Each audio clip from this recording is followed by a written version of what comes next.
আল্লাহর ওয়াস্তে দেশ চলছে, এর বাইরে অন্য কোনো ভাবে চলছে না। আর আপনি যে বলছেন যে আওয়াজ আছে সব জায়গায়, শুধু নির্বাচনে আওয়াজ নেই, আওয়াজটা কোথায় আছে আপনি আমাকে বলেন তো? 1 বছরের মধ্যে ইতিবাচক আওয়াজটি কোথায় আছে? কোথাও তো কোনো মানে পজিটিভ কোনো সিগন্যাল, পজিটিভ কোনো মানে কি বলা যায়, কোনো দৃশ্যমান কোনো কিছু আমরা দেখতে পাচ্ছি না। দর্শক সালাম, শুভেচ্ছা রইল। আমি আতিক রহমান, পূর্ণিয়ার খোঁজ এবং পূর্ণিয়ার ভিউ ফেসবুক পেজ এবং ইউটিউব চ্যানেল থেকে আপনাদেরকে স্বাগত জানাচ্ছি। আপনারা সবাই জানেন যে দেশের রাজনীতিতে নতুন রকম কথা চলছে, নতুন রকম বিষয়। জুলাই সনদ এবং জুলাই সনদের পাশাপাশি আজকে এই এনসিপি যারা জুলাই সনদের জন্য সবচেয়ে বেশি রকম আগ্রহী ছিল, তারাও একটা শোডাউন করেছে, যারা জুলাই ইশতেহার ঘোষণা করেছে। এখন এই সার্বিক প্রেক্ষাপট নিয়ে এবং সময়টা বলা হচ্ছে যে একটু টাফ। আমাদের সঙ্গে আজকে যারা আলোচনায় আছেন, আপনারা ইতিমধ্যে দেখতে পাচ্ছেন যে আমাদের সঙ্গে আলোচনায় যোগ দিয়েছেন professor doctor lieutenant Nazmul Hasan Karimullah, রাজনৈতিক বিশ্লেষক এবং শিক্ষাবিদ। আছেন সাবেক সচিব জনাব আবু আলম শহীদ খান, আছেন সাংবাদিক মঞ্জুর আহমদ পান্না। আমি প্রথমে আজ শুরু করতে চাই আবু আলম শহীদ খানের মাধ্যমে, এবং আমি একটা ছোট্ট ভূমিকা দিতে চাই। আমার প্রশ্ন, আমি সরল প্রশ্ন করতে চাই যে বাংলাদেশে কোনো একটা আইন হলো, সংবিধানের পরিবর্তন হলো, যেমন সংবিধানের মূলনীতি চেঞ্জ হলো, আমরা জানলাম এই মূলনীতি চেঞ্জ হচ্ছে, বা একটা নতুন আইন হয়েছে ইন্ডেমনিটি অধ্যাদেশ, বুঝলাম যে এই লোকগুলো এই কাজ করেছিল, তাদেরকে ইন্ডেমনিটি দেওয়া হয়েছে।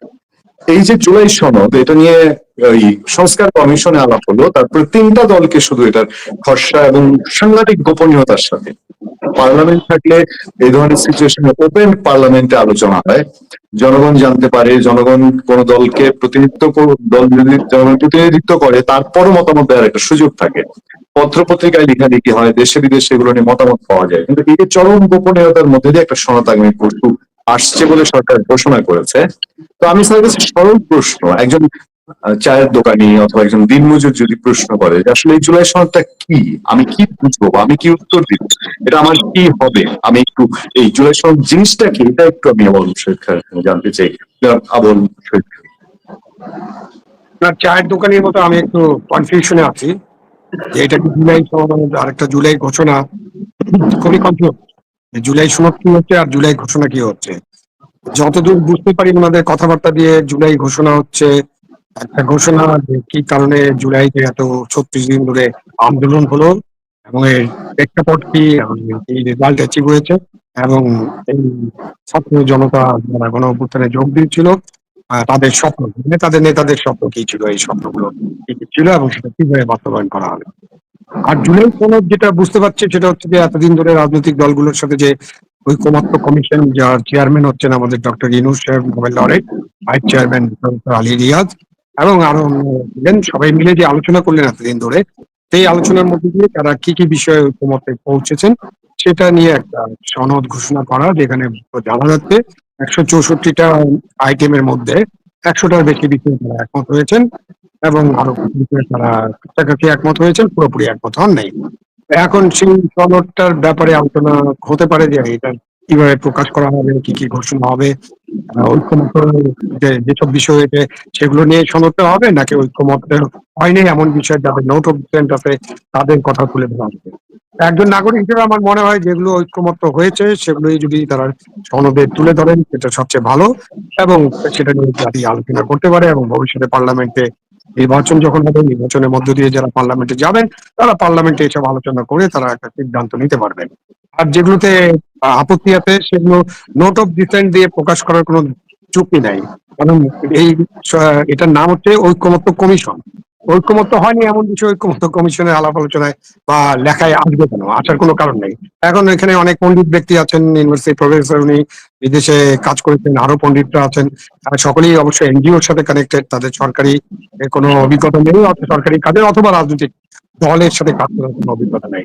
সেই কারণে তারা এরকমটা মনে করতে পারেন, তারা যেরকমটা ভাবেন, যেরকম ভাবে রিপোর্ট তৈরি করেন দাতা সংস্থার জন্য বা ওয়ার্ল্ড ব্যাংক, এডিবি, জাইকা এরকম সংস্থার জন্য বা বিদেশি সংস্থার জন্য যে কনসালটেন্সি রিপোর্ট তৈরি করেন, তারা সেই স্টাইলে যেতে পারেন।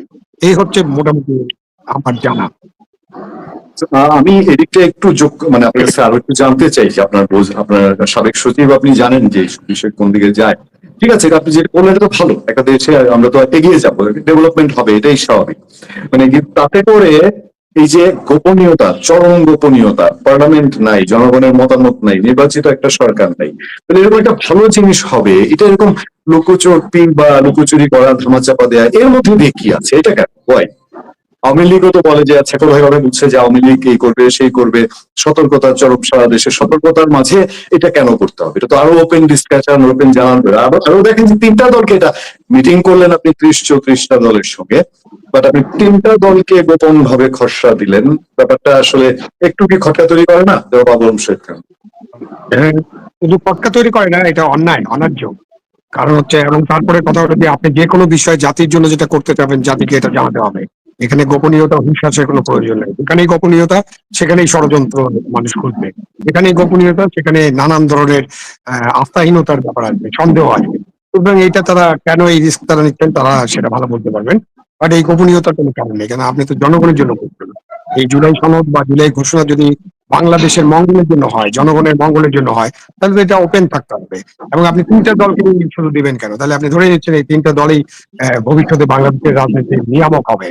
এবং তিনটা দলের মধ্যে দুটো দলের একটু নিয়ামক হওয়ার সম্ভাবনা আছে। বিএনপি অবশ্যই একটা বড় দল, জামাতে ইসলাম অনেক শক্তিশালী দল, তারা এই আন্দোলনে ছিল, এনসিপি আন্দোলনে ছিল, বাট এনসিপির তো এখন পর্যন্ত রেজিস্ট্রেশনই হয়নি, এবং এনসিপি একটা রাজনৈতিক দল হিসেবে স্বীকৃত নয়। সুতরাং তাকে যখন আপনি এরকম দিবেন, প্রায়োরিটি দিবেন, এবং এনসিপির সাথে সরকার যে ধরনের প্রোটোকল দিয়ে দিচ্ছে, যে ধরনের সুরক্ষা দিচ্ছে, যে ধরনের ডগ স্কোয়াড দিয়ে আজকেও শহীদ মিনার এলাকা তল্লাশি করা হয়েছে, এবং আমরা দেখেছি যে তাদেরকে কিভাবে পুলিশ প্রহরা, হাজার হাজার পুলিশের প্রহরা, বিজেপি এবং সেনাবাহিনীর প্রহরা ইত্যাদি দেওয়া হচ্ছে, প্রোটোকল দেওয়া হচ্ছে।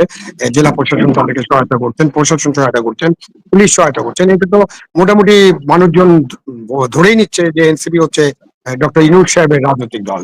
সুতরাং এই ডক্টর ইউনূস সাহেবের স্পেশাল রাজনৈতিক দল হিসেবে তাদেরকে তারা প্রায়োরিটি দিচ্ছেন। তারা তিনটা দলকে হয়তো হাতে রাখলে তাদের সবকিছু সমাধান হবে, এরকম তারা ভাবতে পারেন।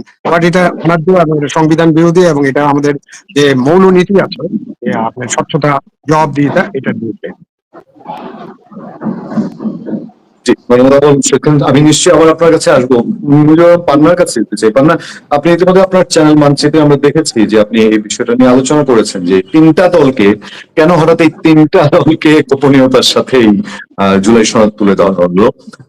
আবুল শহীদ খান সাহেব যেটা বলছিলেন যে এই তিনটা দলকে দিয়ে তাহলে গভর্নমেন্ট কি আগামী এক্সিট খুঁজছে, বা তারা মনে করছে যে এই তিন দল আমার হাতে থাকলে আর বাকি সব উচ্ছন্নে যাক, আমার আর কোনো কিছু প্রয়োজন নেই।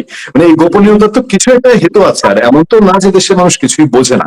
আপনার এই জায়গাটা বিশ্লেষণটা একটু আমাদের দর্শকদের জন্য জানতে চাই, মঞ্জুর রহমান পান্না। জি, অনেক ধন্যবাদ আপনাকে এবং সাবেক সচিব আবু আলম শহীদ খান এবং অধ্যাপক ডক্টর নাজমুল হাসান কলিমুল্লাহ, সবাইকে আমার শুভেচ্ছা জানাচ্ছি। বিষয় হচ্ছে যে দেখুন, সরি টু সে, আমি বলতে বাধ্য হচ্ছি, এই যে ঐকমত্য কমিশনের বৈঠক, যে বৈঠকগুলো হচ্ছে, অথবা এই যে আপনি যে বিষয়টি প্রশ্ন করলেন যে জুলাই সনদ বা ঘোষণাপত্র বিশেষ করে তিনটি দলের কাছে পৌঁছে দেওয়া হচ্ছে, আমার কাছে মনে হচ্ছে যে একটা মিলিটারি শাসন চলছে। কেন এই কথা বলছি? এর আগেও বলেছি, ডক্টর মোহাম্মদ ইউনূস যখনই বিপদে পড়েন তখনই রাজনৈতিক দলগুলোকে ডাকেন, রাজনৈতিক দলগুলো সুর করে তার যমুনাতে যান বা যেখানে ভেলু ঠিক করেন সেখানে চলে যান, গিয়ে চা নাস্তা করে মোটামুটি করে চলে আসে। রাজনৈতিক দলগুলো, বিশেষ করে বিএনপি যেমন বুঝতে পারছে তাদেরকে ব্যবহার করছে, তারপরে ডক্টর মোহাম্মদ ইউনূসের কোনো আহ্বানই তারা অ্যাভয়েড করতে পারেন না। অর্থাৎ মিলিটারি প্রশাসক থাকলে যেমন একটা ভয় আতঙ্ক কাজ করে রাজনৈতিক দলগুলোর মধ্যে, বিএনপি একটা উদাহরণ দিলাম। আবার যে তিনটি দলের কাছে জুলাই সনদের খসড়া দেওয়া হলো, আমি এই তিনটি দলের বাইরে এবং অন্য যে রাজনৈতিক দলগুলো বলতে কথা বলছি, মনে করুন এই তিনটে দলের মধ্যেও যদি কথার কথা বিএনপি কেও না দেওয়া হতো, আমার ধারণা বিএনপি উচ্চবাচ্য করতো না। জামাতকে যদি না দেওয়া হতো, জামাত সাংঘাতিক ভাবে রিয়াক্ট করতো, এনসিপি তো রিয়াক্ট করতোই, ডক্টর মোহাম্মদ ইউনূসের নিজের দল, সেটি সবাই বলে। এখন অন্য দলগুলো আমি এখনো পর্যন্ত শুনিনি যে তারা খুব তীব্র বিরোধিতা করেছে। তার মানে সবসময় একটা চাপা আতঙ্ক, চাপা ভয়, অথবা তাদেরকে বোধহয় গুরুত্ব দেবে না, কথা বেশি বললে তাদেরকে আর ডাকবে না, তাহলে তাদের জাত ইজ্জত মান চলে যাবে, অথবা একটা অজানা ভয়, মানে মিলিটারি শাসন চলছে এমন একটা অবস্থা। একমাত্র আমরা দেখলাম যে সিপিবি শুধুমাত্র কোনো কোনো ক্ষেত্রে, মানে বাংলাদেশের কমিউনিস্ট পার্টি সিপিবি কোনো কোনো ক্ষেত্রে চরম আপত্তি জানিয়েছে কোনো কোনো বিষয়ে, এবং কয়েকবার তো ওয়াক আউটও করেছে ঐকমত্য কমিশনের বৈঠক থেকে। এবং এই যে আবু আলম শহীদ খান ভাই বলছিলেন যে বা আপনি নিজে যেটা অ্যাড্রেস করলেন যে এই যে গোপনীয়তা, এটা শুধু ভুল বা অন্য কিছু না, এটা ডিরেক্ট অন্যায়। যেখানে এই সনদ সনদে সবাই স্বাক্ষর করবে সর্বসম্মতিতে, তাহলে এখানে অন্য দলগুলোকে পাশ কাটিয়ে 20-র 3টি দলকে দেওয়া হচ্ছে, এই সর্বসম্মতি কি হলো? এবং অবশ্যই এখানে হিডেন কিছু থাক আর না থাক, মোটামুটি জটিলতা এড়াতে বা তড়িঘড়ি করে একটি সনদ তৈরি করার একটি বিষয় জায়গা থেকেই এই প্রক্রিয়াগুলো চলছে। অন্য দলগুলোকে দিলে যাতে যদি তারা আপত্তি জানায়, কোন ধরনের ডিসপুট দেয়, এই জায়গা থেকে যেহেতু 3টে দল মুখ্য, এবং আমরা সবাই জানি যে এনসিপি তো রেজিস্ট্রেশন বিহীন একটি দল, এখনো পর্যন্ত রেজিস্ট্রেশন হয়নি, তাহলে আম জনতা দলের অপরাধটা কি? তাহলে ওই যে বিশ্ব বেকার পার্টি না বাংলাদেশ বেকার পার্টি, তাদের সমস্যাটা কি? তারাও তো রেজিস্ট্রেশন পায়নি, তো তাদেরকে দেওয়া হলো কেন? এখন বিশেষ যেমন ইচ্ছে তেমন চলছে, এখানে কিছু বলার নেই, কেউ বলতে পারছে না। রাজনৈতিক দলগুলো তো বাদ দিলাম, আমরা এই যে গুটি কয়েক মানুষ বাদে অন্য কেউ তো কথা বলতে দিচ্ছে না। সবাই একটা ভয়ের মধ্যে আছে, এবং ওই যে যেটা বলছিলাম যে মিলিটারি প্রশাসন চলছে, হয়তো তাই। না, আমি নিশ্চয়ই আপনার কাছে আসবো। আমি দুঃখিত যে সরি বলতে হচ্ছে না। আমি জনাব আহমেদুল্লাহ সানি কলিমুল্লাহ স্যার আপনাকে অপেক্ষা করাচ্ছে, এবং স্যার একটু ব্যস্ততা আছে, উনি হয়তো আমাদের 3জনকে রেখে একটু বের হয়ে যাবেন, তখন আমরা 2টা প্রসঙ্গ দিয়ে আপনাদের কাছ থেকে জেনে শেষ করবো। আমি স্যারের কাছে একটু জানতে চাই যে স্যার এই যে পান্না যেটা বলছিলেন যে এনসিপি একটু রাগ বেশিই করে, শিশু দল বা নিজের দল তো আপনার একটু বেশিই থাকবে স্বাভাবিক। ওনারা আজকে দেখলাম যে বলছে শহীদ মিনারে যে ইলেকশন কমিশন যে অবস্থায় আছে, এরকম থাকলে তারা নির্বাচন বর্জন করবে। ওকে, আমি এইসব আলোচনা এখন আনতে চাই না। স্যারের কাছে আমার প্রশ্ন, স্যার এর মধ্যে দিয়ে একটা অজানা কোথায় যেন আওয়ামী লীগ আতঙ্কে ভুগছে চারদিক, বিশেষ করে সরকারি অংশ, তারা ইভেন বিএনপির মধ্যে অত একটা দেখা যায় না, কিন্তু সরকার কোথায় যেন একটা আওয়ামী লীগ ভূত একটা ব্যাপার আছে। সারা দেশের সতর্ক অবস্থা, এই এই যে জুলাই ঘোষণা বা জুলাই চার্টারে এমন কি আসতে পারে আপনি ধারণা করছেন, বা এটার পরিণতি কি হতে পারে যেটার কারণে এত চরম গোপনীয়তা? এবং একসময় বলা হচ্ছিল যে অনলাইনে সমস্ত কিছু মতামত জানানো হবে, কে কোনটায় সম্মত, কোনটায়। জুলাই চার্টার নিয়ে বা সনদ নিয়ে আলাপ আলোচনার যে আবহটা একটা অনেকদিন ধরে তো লাগছে, এবং তুলতে এখন ইশতেহারে এসে ঠেকেছে। আর হয়তো দিন দিয়ে অপেক্ষা করার পরে আসল সনদটা জনসমক্ষে আসবে। এখন এই যে প্রিপারেটরি হাইপ তৈরির যে চেষ্টা, এটা মেটিকুলাস ডিজাইনের অংশ। আর প্রাইম মুভার কিন্তু এনসিপি, কারণ এটি প্রফেসর ইউনূসের স্বপ্নের রাজনৈতিক দলের অঙ্কুরোদ্গম বলতে পারে। হাঁটি হাঁটি পাপা করে তারা টডলার স্টেজে এসছে, আরো আগাবে।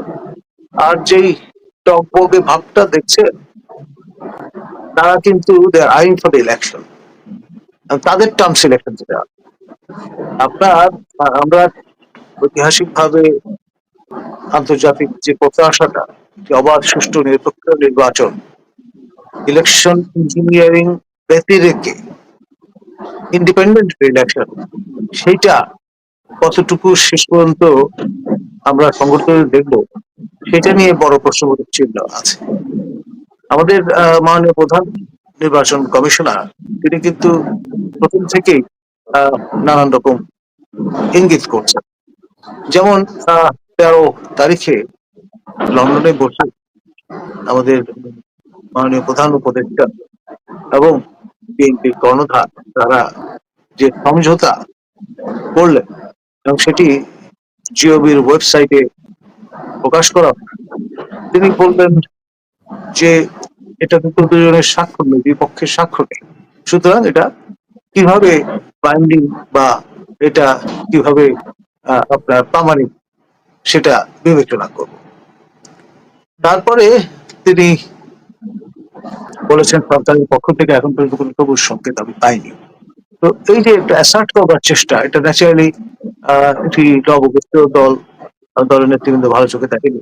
তারা ইতিমধ্যে একবার নির্বাচন কমিশন প্রেমিসিসের সামনে গিয়ে ডেমনস্ট্রেশন করেছে, তাদের অনাস্থা ব্যক্ত করেছে। এখন আবার ওই একই ধারায় তারা কথা বলার চেষ্টা করছে, এবং কেউ কেউ বলছেন যে কমিশনের যারা ম্যানিং করছেন তারা বেসিক্যালি বিএনপির প্রতি সিম্প্যাথেটিক, কারণ তাদের আশীর্বাদেই তারা এখানে আপনার ডেপ্লয়েড করছে। তো এই যে বিষয়গুলো, সেগুলো ক্রমে কিন্তু আরো ফোরফ্রন্টে আসবে, এবং এনসিপির টার্মসেই নির্বাচন কমিশনকে কাজ করতে হবে, বা তাদের পুনর্গঠনের ব্যবস্থাটি তারা করবে। কারণ হচ্ছে এই যে এনসিপির স্বার্থ যদি রক্ষিত না করতে পারে এই সাংবিধানিক ফাসাদটি, তাহলে তারা কেন সমর্থন প্রদান করবেন বা তাদের প্রোটেক্ট করবেন? এটা একটা বড় প্রশ্ন হিসেবে সামনে আসবে। যেমন কতগুলো খসড়া আপনার ভেসে বেড়াচ্ছে সামাজিক মাধ্যমে, তার মধ্যে একটি খসড়া পরে তারা ডিজাইন করেছেন, ওখানে বলা ছিল 30টি আসন নির্ধারিত থাকতে হবে, একটা নারী আসনের মতো এনসিপির জন্য। এখন আপনার একটি অবাধ সুষ্ঠু নিরপেক্ষ নির্বাচনের প্রক্রিয়ায় এ ধরনের আপনার রিজার্ভেশন রাখবার সুযোগ আছে বলে তেমন মনে হয়। তাহলে বাকি অনিবন্ধিত দলগুলো কি করবে? আর যখন নিবন্ধনের কাজটি শেষ হয়ে, যখন আজকে তাদের বাকি কাগজপত্র জমা দেওয়ার তারিখ ছিল, অনেকে দিয়েছেন, তো আপনার এই যে প্রক্রিয়াটি সেটি শেষ হলে পরে বাকি যারা নতুন ভাবে নিবন্ধিত হলেন আর যারা তো আগে থেকে নিবন্ধিত আসেনি, সবারই কিন্তু আপনার ভয় ডর অনেকটা কেটে যাবে যখন নির্বাচন সমাসন্ন হবে। এখন হয়তো তারা নানান ট্যাকটিক্যাল কারণে ফলেন ফ্রম গ্রেস সবার ঝুঁকিতে থাকবার কারণে হয়তো আড়ষ্টতার মধ্যে আছে, সেটা হয়তো ভবিষ্যতে থাকবেন না। ধন্যবাদ। স্যার, ইলেকশনে কি কোনো লক্ষণ দেখতে পাচ্ছেন? কাজ তো শেষ, মানে তারা সংস্কার বলেছিলেন, সংস্কার তো তাদের এই যা প্ল্যানিং তো হয়ে আসে, এত দেন দরবার করে সংস্কার কমিশন, তারপরে বিচার তো দীর্ঘমেয়াদী প্রক্রিয়া। তাহলে ইলেকশনের কোনো লক্ষণ আছে? আপনি যেহেতু 13 তারিখের মিটিংটা টানলেন তারেক রহমানের সঙ্গে, তো ইলেকশনের কথা বলবেন, ইলেকশন কোন দিকে আছে? দেখুন, নির্বাচন কবে হবে এটা আপনার আল্লাহ তাআলা ছাড়া আর কেউ বলতে পারবেন বলে আমার মনে হয় না। যে ধোঁয়াশাটা মিটিকুলাসলি তৈরি করা হয়েছে, এই ধোঁয়াশা দূর করার জন্য যে ঘোষণাগুলো দরকার সেগুলো দেয়া জন্যে মানসিকভাবে প্রস্তুত আমার মনে হয় না কেউ আছে এখন পর্যন্ত সিনারিওটা যেমন। আর যে বিষয়টা সেটা হচ্ছে নতুন নতুন প্রসঙ্গ কিন্তু চলে আসে এবং আসবে, ফলে অজুহাত হিসেবে ব্যবহার করার জন্য পর্যাপ্ত উপকরণ এখন আছে, সামনেও পাওয়া যায়। সুতরাং এটা হাত দিয়ে কেউ বলতে পারবে না ও তারিখে নির্বাচন অনুষ্ঠিত হতে যাচ্ছে। যেমন একটি আলোচনা সরেজভাবে বাজারে ছড়িয়ে পড়েছে যে প্রফেসর ইউনূস প্রথম সপ্তাহে এই মাসে তিনি হয়তো সবাইকে অবাক করে একটি তারিখ দিয়ে দেবেন। যদি দিয়েও দেন ফর এক্সাম্পল, তাহলেও সেই 22 জানুয়ারি 2007-এর স্কেডিউল ডেটের কথা তো নিশ্চয়ই আপনাদের মনে আছে, আর কি, কিন্তু কখনোই সেই নির্বাচনটি অনুষ্ঠিত হয়। সুতরাং সেই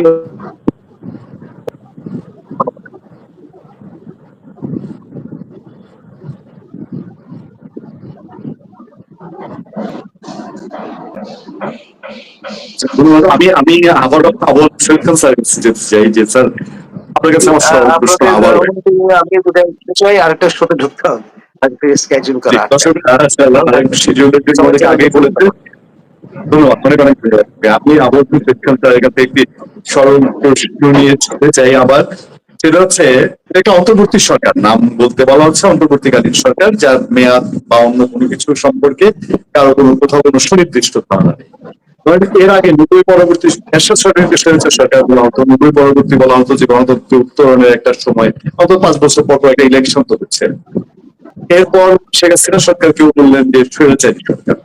এখনের সরকারকে আপনি যদি বলি যে এটা আসলে কি ধরনের সরকার, সরকার উপদেষ্টাদের দিয়ে নানান প্রশ্ন হচ্ছে, দেশ আসলে চলছে কিভাবে, কারা দেশ চালাচ্ছে? আপনি সরকারের প্রশাসনিক ছিলেন, একটু জানতে চাই যে আপনার দেশটা আসলে এখন চলছে কিভাবে, আর এভাবে যদি আর একটা বছর চলে তাহলে কি হবে? দেশটা আসলে চলছে কি না এটা তো উত্তর দেওয়া খুব মুশকিল। দেশটা তো আসলে চলছে না, মানে আপনি বলতে পারেন যে এই তো দোকান খোলা আছে, গাড়ি ঘোড়া চলছে, মানুষজন কাজে যাচ্ছে, সবকিছু তো দেখে মনে হচ্ছে যে সবকিছু চলছে। আসলে এই অন্তর্বর্তীকালীন সরকারের অন্তর্বর্তীকালীন সরকার যে দায়িত্ব নিয়েছে এবং দায়িত্বের যে প্রধান কাজগুলো তার করার কথা, তার মধ্যে একটা ভালো নির্বাচন করা এবং বাংলাদেশে একটা মানে মানবিক গণতান্ত্রিক ন্যায্যতার ভয়ভীতিহীন বাংলাদেশ গড়ে তোলার কথা। সেই ব্যাপারগুলো তো কোনো অ্যাচিভমেন্ট নাই। আমরা তো এখনো মানবিক গণতান্ত্রিক ভয়ভীতিহীন বাংলাদেশ গড়ে তুলতে পারিনি, এবং এইসব আন্দোলনে যারা ছিলেন তাদের অনেকেরই মতামত এখন প্রকাশ পাচ্ছে। যেমন ব্যারিস্টার সারা হোসেন প্রথম আলো গোলটেবিল বৈঠকে বলেছেন যে দেশের অবস্থা এমন যে সর্বোচ্চ আদালতে কোনো অর্ডার পাওয়া যায়নি, রায় পাওয়া তো দূরের কথা। তো একটা ভয় ভীতির মধ্যে দিয়ে সকলে চলছে। পুলিশ ভয় ভীতির মধ্যে আছে। পুলিশ যদি ঠিক মতো কাজ করে তাদেরকে বদলি করে দেওয়া হয়, তাদের উপর পানিশমেন্ট হয়। হ্যাঁ, জুডিশিয়ারিতে কোনো কাজ হচ্ছে না, সিভিল সার্ভিসে নানান ধরনের অসুবিধা, চ্যালেঞ্জেস।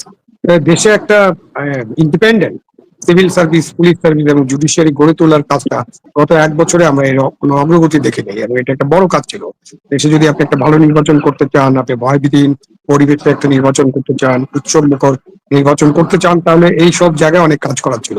যে কাজগুলো আমরা করতে দেখিনি, বরঞ্চ আমরা যেটা দেখেছি সেটা হচ্ছে দেশের আইন শৃঙ্খলা পরিস্থিতির উন্নয়নে ব্রতী না হয়ে বা ওই দিকে মনোযোগ বেশি না দিয়ে আমরা দেশে মবের মূল্য চালু হতে দেখেছি, এবং মবের মূল্য বন্ধ করার জন্য সরকারকে কঠোর কোনো পদক্ষেপ নিতে দেখিনি, এবং যার কারণে আইন শৃঙ্খলা পরিস্থিতি নিয়ে অনেক প্রশ্ন আসছে। দেশের যে নিপীড়িত, শোষিত বা এই যে নিরন্ন মানুষ আছে, কোটি কোটি মানুষ, 5 কোটি 6 কোটি মানুষ, তাদের যে ভাগ্যের উন্নতি বা তাদের যে অবস্থার উন্নতি, জীবন মানের উন্নতি, এই বিষয়তে আমরা কোনো উন্নতি এখন পর্যন্ত অর্জন করতে পারিনি। যে কারণে তারা শেখ হাসিনার গভর্নমেন্টের বিরুদ্ধে যে আন্দোলন হয়েছিল, সেই আন্দোলনে অনেক সাধারণ মানুষ, শ্রমিক, মুখে মজুর, রিক্সাওয়ালা তারা জয়েন করেছিল। তো তাদের কোনো ভাগ্যের উন্নয়ন তো ঘটেনি, বরঞ্চ তারা এখনো দ্রব্যমূল্যের চাপে পিষ্ট। তাদের কাজ কমে গেছে। দেশে প্রায় 30 লক্ষ মানুষ নতুন করে বেকার হয়েছেন, দারিদ্র্য সীমার নিচে চলে গেছেন অনেক মানুষ। তো এইসব মিলিয়ে আপনি যদি বলেন যে দেশটা চলছে কেমন, দেশটা তো ভালো চলছে না। এবং অন্তর্বর্তীকালীন সরকার যদি সদিচ্ছা থাকতো, ডক্টর ইউনূস একজন নোবেল লরেট, তিনি যে সরকারটা গঠন করেছেন তাদের যদি প্রায়োরিটি করা থাকতো, তারা যদি নিবেদিত প্রাণ হয়ে সদিচ্ছা নিয়ে কাজ করতেন, তাহলে তারা অনেক কিছু করতে পারতেন বলে আমার বিশ্বাস।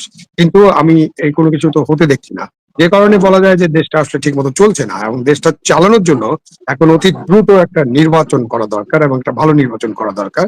এই নির্বাচনে মানুষ উৎসবমুখর পরিবেশে ভোট দিতে যাবে, এবং যে নির্বাচনে মানুষ যে তার তার পছন্দের প্রার্থীকে ভোট দেবে ভয়ভীতিহীন পরিবেশে, এবং সেখানে কোনো কারচুপি হবে না, কেন্দ্র দখল হবে না, রাতের বেলা ভোট হবে না, এবং ভোট কেন্দ্রে ভোট গণনা হবে, ভোট গণনার ফলাফল সেখানেই প্রকাশ করা হবে। যারা ভোটের দায়িত্বে থাকবেন তাদেরকে যথেষ্ট নিরাপত্তার ব্যবস্থা করা হবে। তার মাঝে একটা বড় কোশ্চেন হলো আমরা ইনক্লুসিভ নির্বাচনটা করতে পারবো কিনা, এটা একটা বড় প্রশ্ন এবং বড় চ্যালেঞ্জ। তো এইটা হলো সামনের জিনিস, এটা সামনে দেখতে হবে যে আমরা কিভাবে এই চ্যালেঞ্জটা উত্তরণ করব বা কিভাবে এই চ্যালেঞ্জটা মোকাবেলা করব। আপনি একটা একটা জিনিস একটু দেখেন যে আসলে এই নির্বাচনের জায়গাটাই কেবলমাত্র এসে মানে কোথাও কোনো যেন আওয়াজ নেই যে নির্বাচন আসলে দেশে যে একটা দরকার, এবং সবাই যেখানে আমরা যাই একটাই প্রশ্ন, কি হচ্ছে মানে কি হবে। আর এই যে একটু পরে পরে বলে যে এই ধূপগুড়ি দিক দিয়ে আওয়ামী লীগ চলে আসতেছে, হ্যাঁ মোটামুটি একটা জিনিস দাঁড়িয়েছে যে আওয়ামী লীগ নাই ভেনিশ করার চেষ্টার পরেও তার প্রশিক্ষণ নিচ্ছিল, এরকম একটা ব্যাপার কিন্তু সরকারি এস্টাবলিশ করে দিচ্ছে। প্রশিক্ষণ কি নিচ্ছে? ওই বই কলমে খাতা কলমের প্রশিক্ষণ না, একটু ভিন্ন রকমের প্রশিক্ষণ। সেই প্রেক্ষাপটে মুজিবুল আলম পান্না, আপনি আপনার কাছে দর্শকরা অনেক স্পষ্ট বিশ্লেষণ পায়, দেশের মানুষ স্পষ্ট বিশ্লেষণ পাচ্ছে। আমি একটু জানতে চাই আপনার কাছে, এই যে নির্বাচনের কোনো আওয়াজ নাই, সবই আছে, সংস্কার নিয়ে দীর্ঘ মিটিং সব হচ্ছে, তারপরে এখনো মব হচ্ছে, এখনো বেশিরভাগ খুঁজার নামে জনকণ্ঠ পত্রিকা দখল হচ্ছে, কিন্তু আওয়ামী লীগ আবার তারা যেখানেই আছে সেখানে আওয়ামী লীগ খুঁজে কোনো একটা কিছুর মধ্যে। এই পরিস্থিতিটার আপনি কিভাবে মূল্যায়ন করেন? মানে স্যারকে যে আমি প্রশ্নটা করেছিলাম যে দেশ কিভাবে চলছে, আপনাকেও যদি আমি বলি যে এই ওভারঅল আমি যেগুলো বললাম এইসব প্রেক্ষাপটে এই দেশটা কিভাবে চলছে, দেশ আছে কেমন? আমরা যে বঙ্গমাতা দেশ আমার মা বলি, সে মা আছে কেমন এই গত 1 বছরে? একবারে আমার কাছে তো মনে হচ্ছে যে আমি একটা পরাধীন দেশে আছি, মানে কিছু বলতে পারি। আমি 3জন প্রবলেম ফিগারের 3টি কোটেশন উল্লেখ করি, হ্যাঁ, মানে তারা যে বক্তব্য দিয়েছে তাই সেখান থেকে কোট করি, যদি এই কথাগুলো আমি নিজে অনেকবার ব্যবহার করেছি। 1 নম্বর হচ্ছে আমাদের সিনিয়র জার্নালিস্ট, আমাদের সবার খুব ভালোবাসা মানুষ, সাংবাদিক নুরুল কবির, তিনি বলেছেন যে এই সরকার বোবা কালা, কিছু বলেও না কিছু শোনেও না, মানে কাজটা কি। আচ্ছা, ডক্টর দেবপ্রিয় ভট্টাচার্য অর্থনীতিবিদ, তিনি বলেছেন যে এই সরকার একেবারে নিষ্পাপ নিরপরাধ। তার মানে কি, আসলে কি নিষ্পাপ নিরপরাধ? উনি তো স্যাটায়ার করে বলেছেন, অর্থাৎ এই সরকার ভালোভাবে কথা বলে। ডক্টর মোহাম্মদ ইউনূস এমন ভাবে কথা বলেন যে কিছুই বোঝেন না, দুনিয়ার সম্পর্কে তার কোনো ধারণা নেই। তিনি খুব খোলা মনে কথা বলছিলেন, যেটা গান আছে নজরুলের, খেলেছে বিশ্ব লয়ে বিরাট ও শিশুর আনমনে, মানে উনি নিজের মনে খেলে যাচ্ছে, ওনার অন্যদিকে কোনো ধ্যান জ্ঞান কিছু নেই, ধ্যান জ্ঞান ছেড়ে দিয়েছে। আর গতকাল আমি কথা বলছিলাম আমার চ্যানেলে অর্থনীতিবিদ রেজা কিবরিয়ার সঙ্গে, তিনি বললেন যে ডক্টর মোহাম্মদ ইউনূস তো ফেরেশতা, ফেরেশতার মতো একজন মানুষ। একটু খটকা লাগলো, ফেরেশতা মানে? উনি বলছেন যে হ্যাঁ দেখুন, যে চুরি করছে, যে দুর্নীতি করছে তাকে নিয়ে এসে তার ক্যাবিনেটে বসা দিচ্ছে, যে মব করছে, যে চাঁদাবাজি করছে তাকে নিয়ে এসে তার ক্যাবিনেটে বসা দিচ্ছে। মানে উনি আর কোনো কাউকে কোনোভাবেই মানে নেগেটিভ কোনো কিছু ভয় দিচ্ছেন না, সবই পজিটিভ, সব দুনিয়া সব কিছু ভালো, খারাপ বলে কিছু নেই, অর্থাৎ তিনি ফেরেশতা। তো এই যে ফেরেশতা, এই যে নিষ্পাপ নিরপরাধ, এই যে বোবা কালা, তাহলে তাহলে চলছে কিভাবে দেশটা? আল্লাহর রাস্তা চলছে। সো আর আপনি যে বলছেন যে নির্বাচন নিয়ে কোনো আওয়াজ নেই, আমার না, আমার আসলে যেমন আবুল শহীদ খান ভাই রয়েছেন, আমি তো আসলে জ্ঞানের অভিজ্ঞতা তার হাঁটুর সমান, এর বাস্তবতা।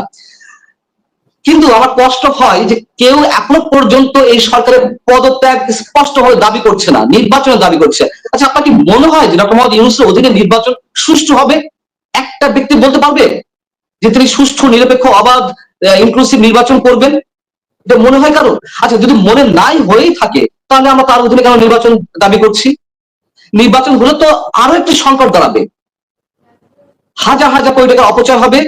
যখন নির্বাচনে কারচুপি হবে, এনসিপি বা জামায়াতের মতো দলকে সামনে আনা হবে বা সংখ্যাগরিষ্ঠতা দেওয়া হবে, হবে তো অবভিয়াসলি হবে।